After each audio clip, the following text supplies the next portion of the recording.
Pat Big Eagle. I'm from the Crow Creek Sioux Indian Reservation in South Dakota.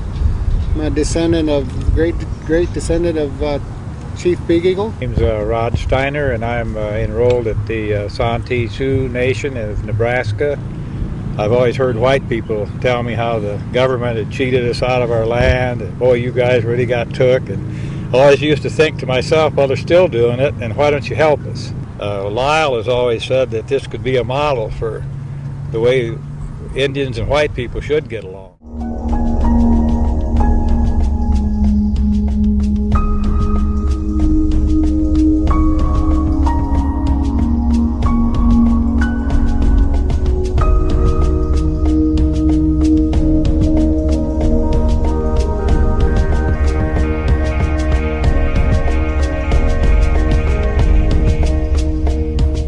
Back in history, there's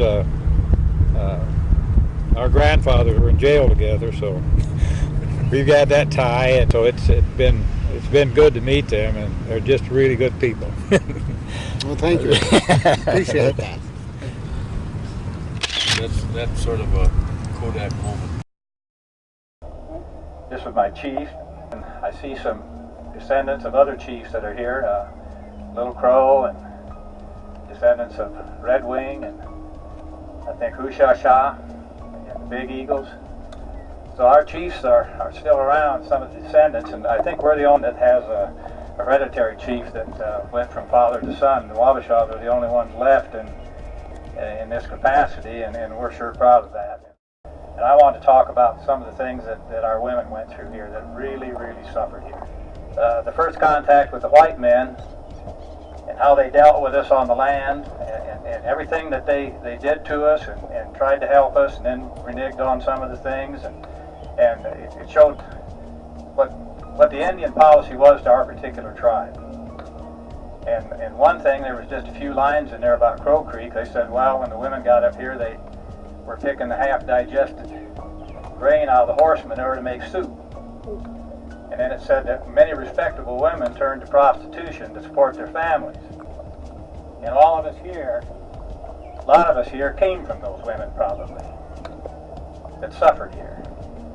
And that's why when we put this monument up, and I'd read that way before we ever thought about this monument, and when I thought about what our women went through here, and then I thought about my Dakota grandmothers, and I counted 16 Dakota women that I was raised around at Santee.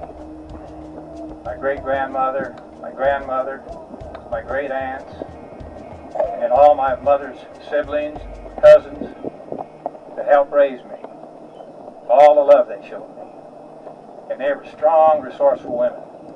And I thought, well, I think that came from here. When you go through something like that up here, you pass that on to your children.